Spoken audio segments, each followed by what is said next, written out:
ఈ నెల 10న జరిగే సిద్ధం సభా వేదికపై వైసీపీ మేనిఫెస్టో ప్రకటిస్తామని ఎంపీ విజయసాయిరెడ్డి వెల్లడించారు. 5 ఏళ్ల వైసీపీ పాలనలో చేపట్టిన అభివృద్ధి కార్యక్రమాలు, అమలు చేసిన సంక్షేమ కార్యక్రమాలను ప్రజలకు సీఎం జగన్ వివరిస్తారని తెలిపారు. అలాగే క్యాడర్కు సీఎం జగన్ దిశానిర్దేశం చేయనున్నట్టుగా విజయసాయిరెడ్డి వెల్లడించారు. ప్రకాశం జిల్లా మేదరగట్ల వద్ద చివరి సిద్ధం సభకు భారీగా ఏర్పాట్లు చేస్తున్నారు. ఈ సభకు 6 పార్లమెంటు సెగ్మెంట్స్ నుంచి జనం భారీగా కదిలి రాబోతున్నట్టుగా తెలిపారు విజయసాయిరెడ్డి.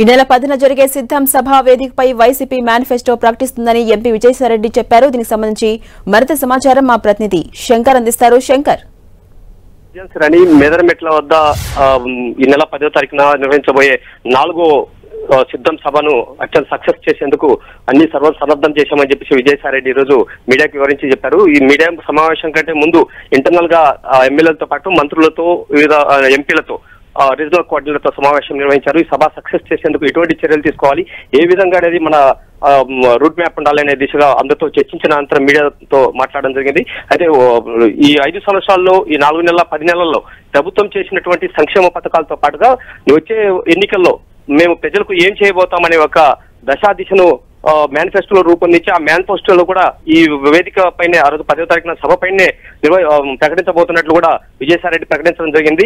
ఈ సభ చివరి సభ కావడంతో ఈ సభ అనంతరం రాష్ట్ర వ్యాప్తంగా ఎన్నికల ప్రచారం అనేది మొదలు కాబోతున్నట్టు కూడా ఆయన వెల్లడించడం జరిగింది.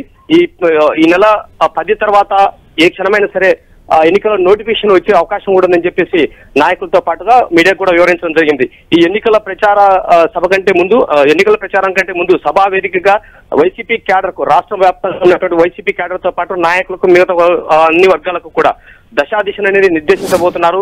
ఎన్నికల్లో విజయమే దిశగా ఏ విధంగా అడుగులు వేయాలి, ఎటువంటి వ్యూహాలు అనేవి అమలు చేయాలని చెప్పేసి నాయకులకు వివరించబోతున్నట్టు కూడా విజయసాయిరెడ్డి వివరించడం జరిగింది. అయితే ప్రస్తుతము మిగతా ఇప్పుడు రాష్ట్ర వ్యాప్తంగా జరిగినటువంటి 3 సిద్ధం సభలో చూసినట్టయితే ప్రజల నుంచి కూడా విశేష స్పందన అనేది లభించినట్టు కూడా ఆయన వివరించడం జరిగింది. మేము ఊహించిన దానికంటే ఎక్కువగా వచ్చినట్టు కూడా ఆయన వివరించడం జరిగింది. ప్రజలు వస్తున్నటువంటి స్పందన ప్రస్తుతం చూసినట్టయితే ఇంకా 175కు 175 స్థానాలు ఖచ్చితంగా వైసీపీ గెలుస్తుందనడంలో ఎటువంటి అనుమానాలు లేవని చెప్పేసి క్యాడర్ కూడా ఆయన వివరించడం జరిగింది.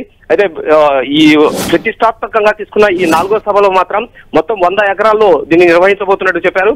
ఈ 100 ఎకరాల్లో కూడా ఈ 6 పార్లమెంటు జిల్లాల నుంచి మొత్తం ఓవరాల్ గా 15 లక్షల మందికి పైగా జనాలు ఇక్కడ పాల్గొనబోతున్నట్టు కూడా వివరించి చెప్పారు. ఈ జనాలకు అనుకూలంగా ఎటువంటి అసౌకర్యాలు ఏర్పడకుండా అన్ని సక్సెస్ చేసే దిశగా అన్ని ఏర్పాటు చేసినట్టు కూడా విజయసాయిరెడ్డి వివరించడం జరిగింది. ఝాన్సీవాణి, అలాగే శంకర్, మేనిఫెస్టోలో ఏ అంశాలు ఉండే అవకాశం కనిపిస్తోంది? ప్రధానంగా గతంలో చూసినట్టయితే నవరత్నాలు ప్రభుత్వం ప్రకటించడం జరిగింది 2019 ఎన్నికల కంటే ముందు.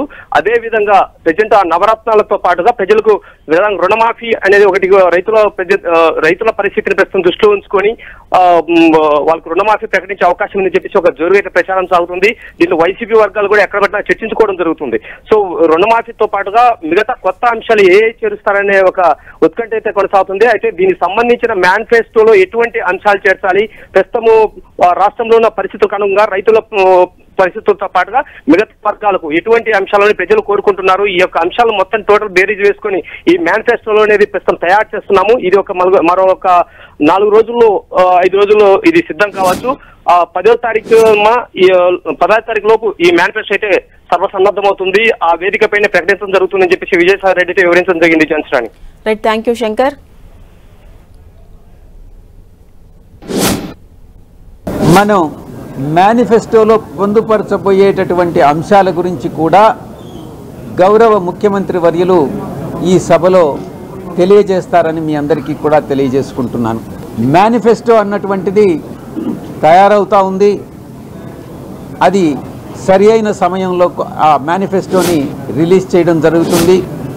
ఈ యొక్క సభకు జరగబోయేటటువంటి సిద్ధం ఆఖరి మహాసభకు 10వ తారీఖున 15 లక్షల మంది హాజరవుతారనని, ఇది ఒక 100 ఎకరాల స్థలంలో అవసరమైతే ఇంకొక 100 ఎకరాలు కూడా పక్కనుండి అది కూడా చదును చేసి మొత్తం 15 లక్షల మంది హాజరవుతారనని మేము అంచనా వేస్తున్నాం.